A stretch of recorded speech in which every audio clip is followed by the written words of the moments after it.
nuestro devocional diario. Para hoy nos corresponde Hechos 6.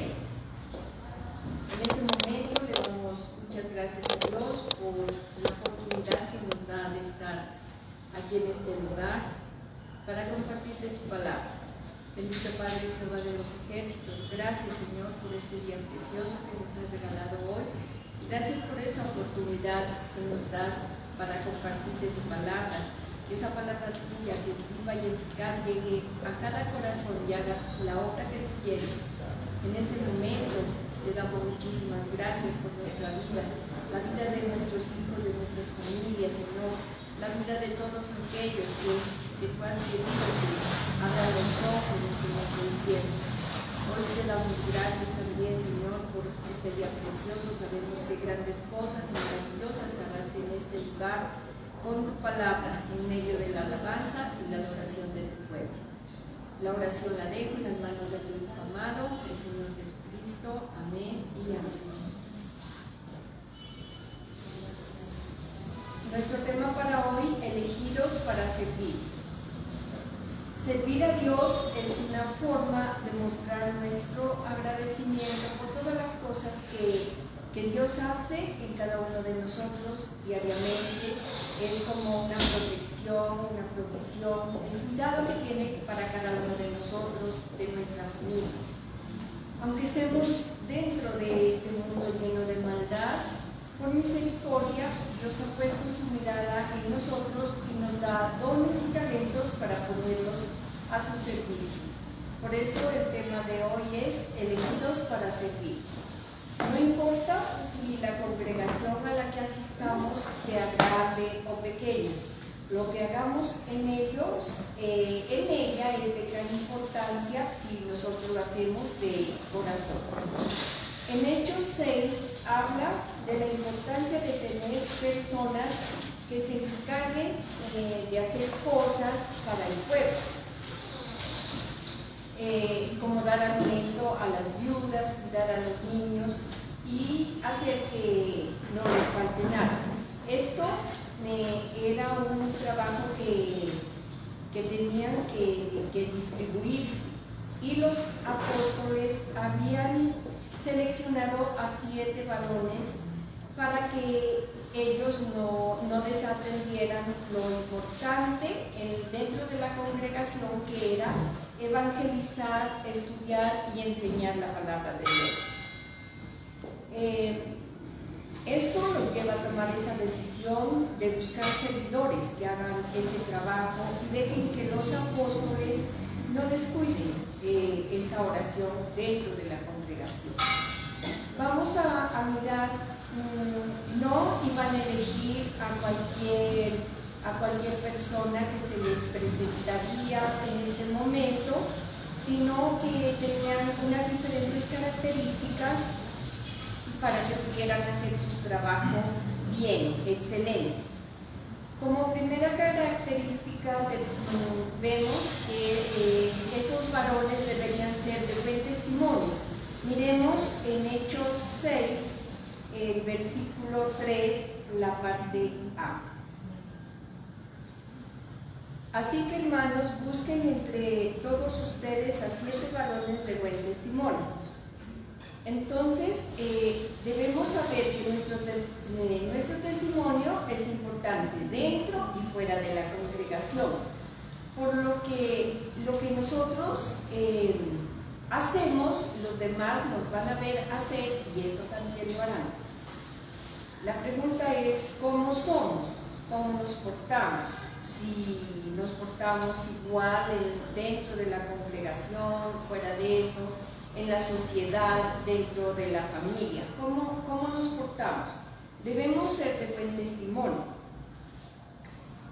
También cuando hay problemas o dificultades, que eso nunca falta en nuestra vida, ¿cómo nos portamos si al tener una dificultad, al tener un problema, nos ven decaídos, nos ven que nosotros estamos desfallecidos o simplemente hacemos a un lado todo y renunciamos? Entonces, eso también es de testimonio para saber que nosotros estamos siempre, si hay dificultades, vamos a estar firmes en esa palabra y confiando en ese Dios, Dios poderoso que dice que las dificultades estarán ahí, pero que no nos va a desamparar. Y miremos que el ser de buen testimonio es tener el ánimo de seguir adelante, y ese testimonio debe ser para que otras personas nos sigan y hagan lo mismo que nosotros. Como un segundo punto, vemos ser llenos del Espíritu Santo. Veamos en el versículo 3, la parte B, dice, y que estén llenos del Espíritu Santo. La manifestación del Espíritu Santo, como en algunas partes, en algunas congregaciones, se puede manifestar que corren, se ríen, se desmayan, y esto es como algo exagerado que hace que se distraiga a las demás personas. Miremos en Efesios 5:18 nos dice Pablo,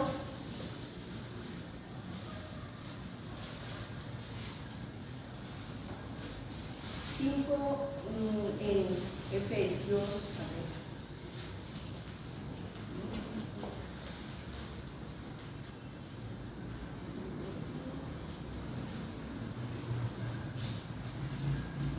en Efesios 5:18 nos dice, no se emborrachen con vino, lo cual esto lleva al desenfreno, más bien llénense del Espíritu Santo.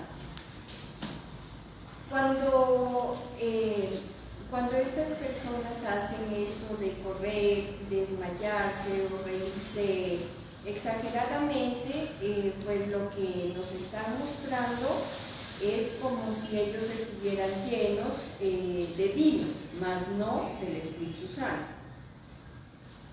El que está lleno del Espíritu Santo, el que no está lleno del Espíritu Santo, actúa como un necio, como un insensato.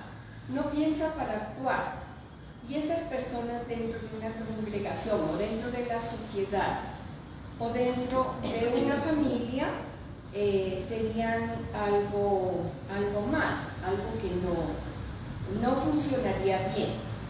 Entonces nosotros debemos saber que para estar llenos del Espíritu Santo deberíamos actuar sin necedad, con sensatez, pensando bien en las cosas que vamos a actuar. Aquí estos varones que fueron elegidos deberían ser llenos del Espíritu Santo porque tenían una gran responsabilidad dentro del pueblo. Entonces deberían hacer y pensar bien las cosas para que todo les saliera bien. Como un tercer punto, tener sabiduría. En el versículo 3a de Hechos nos dice, y que estén llenos del Espíritu Santo y de sabiduría para que se encarguen de este trabajo. La sabiduría es una labor que tenían que realizar, era una gran responsabilidad, grande, también de tratar con personas de diferentes caracteres y con personas de diferentes genios. Ellos deberían actuar con inteligencia y sabiduría.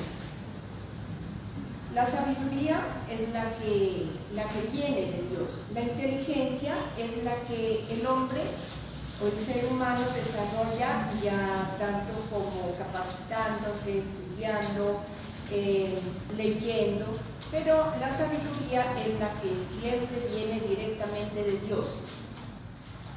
La sabiduría que es una cualidad que es atribuida a quienes tienen la disposición de recibirla para actuar bien.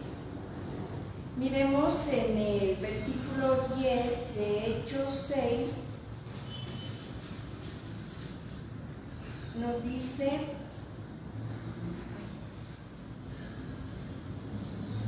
el 10 nos dice, pero como no pudieron superar la sabiduría y el Espíritu de Dios que le da. Aquí nos habla de que habían personas que querían buscarle la caída a Esteban, que fue uno de los varones escogidos y que hacía que él tenía la sabiduría que venía de Dios. Entonces no comprendían nosotros lo que Esteban quería decir. Entonces sabemos que si esa sabiduría está con nosotros, todo lo que nosotros hagamos, lo que pensemos y cómo vamos a actuar, siempre será respaldado por Dios. Como un cuarto punto, la honestidad también. Miremos en el versículo 11, nos dice, sobornaron a otros para que dijeran que habían oído a Esteban blasfemar contra Moisés y contra Dios. La honestidad. Esta va más allá de no decir mentiras. Este es un valor en la vida que nos permite vivir bien en la verdad.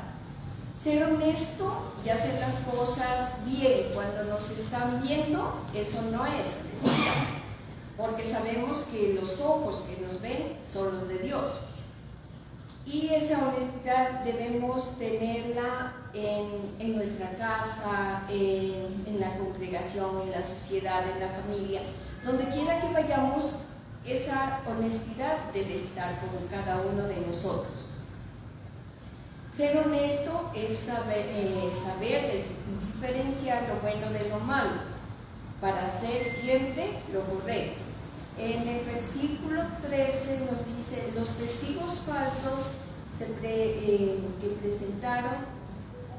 presentaron dijeron, este hombre no deja de blasfemar contra este lugar santo y contra la ley. Había personas que como no pudieron comprobar que Esteban, ese varón elegido por Dios, no le pudieron comprobar que decía mentiras, entonces ellos buscaron hombres falsos, personas que iban a decir mentiras. Ahí estaban en deshonestidad.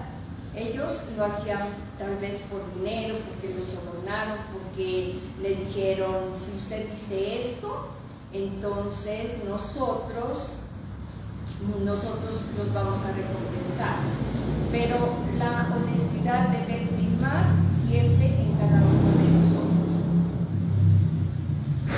La honestidad nace en nosotros desde pequeños. Es un valor que desde la familia debe ser inculcado. Y esa honestidad va creciendo, como ese valor va creciendo en cada uno de nosotros.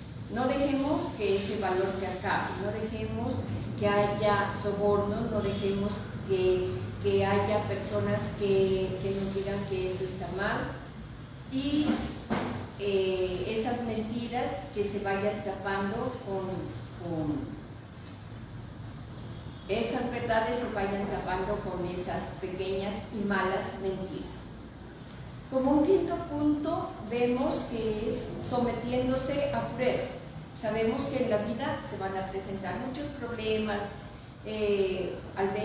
tal vez unos fuertes, más fuertes que otros, pero depende de nosotros cuán fuertes somos y qué valientes para poder enfrentar cada necesidad y enfrentarnos a esas pruebas. Esteban estaba sufriendo esas pruebas, pero él sabía que Dios lo iba a respaldar, que Dios estaba con él. No importa la prueba que estemos pasando, siempre debemos pensar que Dios es el que está con cada uno de nosotros, que nos va a ayudar, nos va a respaldar en todo y no nos va a dejar nunca en vergüenza. Sometiéndonos a pruebas Esteban nos da aquí un ejemplo de que nosotros, si somos utilizados o llamados para servir a Dios, debemos caminar una milla más. Nosotros sabemos que si nosotros simplemente hacemos lo que nos toca, es como decía el Señor Jesús en sus palabras, somos unos siervos inútiles. Aquí Esteban nos daba ese ejemplo de hacer una milla más. Él iba a hacer una milla más. ¿Cómo lo hacía? Su deber era alimentar a las viudas, alimentar a los huérfanos, dedicarse a todos los problemas que tenía en el pueblo. Pero él salió de eso y se fue a hacer esa milla más, que era evangelizar, enseñar, a pesar de que su palabra lo iba a llevar a la muerte. La palabra de Dios, que él iba a defender esa fe, iba a defender ese evangelio, a pesar de que todos estaban en contra de él, en contra de su verdad, pero él defendió. Entonces nosotros debemos hacer lo mismo, no quedarnos en hacer ese servicio que simplemente nos han delegado. Debemos correr esa milla más. Si nosotros tenemos que estar haciendo un trabajo dentro de la congregación, hablando espiritualmente, debemos hacerlo bien, pero debemos correr esa milla más. ¿Cuál es la milla que debemos correr? Si nosotros debemos saber cuáles nuestros dones, nuestros talentos, que al ponerlos al servicio de Dios, Dios no nos va a desamparar, Dios va a estar siempre con nosotros. Pero nuestra milla más es ir como Esteban a defender el evangelio, a defender la palabra de Dios. Muchas veces, aunque a Esteban le costó la vida, pero nosotros también de pronto nos podamos ganar enemigos, nos podamos ganar en amistades, aún siendo con la misma familia. Entonces, miremos cómo Esteban estaba lleno de la gracia y del poder de Dios, realizaba grandes prodigios y señales entre el pueblo. Esa era la milla más que Esteban había corrido. Entonces, depende de nosotros cómo estamos actuando, cómo es nuestra vida espiritual, si estamos haciendo lo correcto, si estamos siendo esos varones y varonas elegidos para servir dentro de la congregación, si estamos sometiéndonos a prueba, si estamos siendo honestos. Entonces, Dios en su infinita misericordia nos eligió, nos sacó. A cada uno sabemos de dónde nos sacó para servirlo. Entonces, hagamos siempre las cosas bien. Pero al final vemos que el respaldo de Dios es grande y maravilloso. Sabemos que todo lo que hacemos por la obra de Dios siempre se va a ver reflejado en nuestra vida. Sabemos que las dificultades, las palabras, los problemas, todo eso van a pasar y siempre vamos a salir como victoriosos. Entonces, todos los que estaban sentados en el concilio se fijaron bien en Esteban y vieron que su rostro parecía el de un ángel. Miremos las cosas que cada uno hacemos y miremos cómo nos ven los demás. Aún mirémonos cómo nos vemos al mirarnos a un espejo. Si tal vez nuestro rostro resplandece o está lleno de amargura, lleno de preocupación, aún sabiendo que Dios está con cada uno de nosotros. Esteban hizo su trabajo bien hecho. Dios lo eligió para servir. Él sirvió de manera que todos que todos aprobaron. El pueblo aprobó esta manera de que los 7 sirvieran, pero al final él fue el que sirvió más porque entregó su propia vida. Entonces, miremos todo lo que hacemos nosotros. Él es un ejemplo para que nosotros podamos servir con amor. Si somos elegidos para servir, lo hagamos con gran amor. Amén.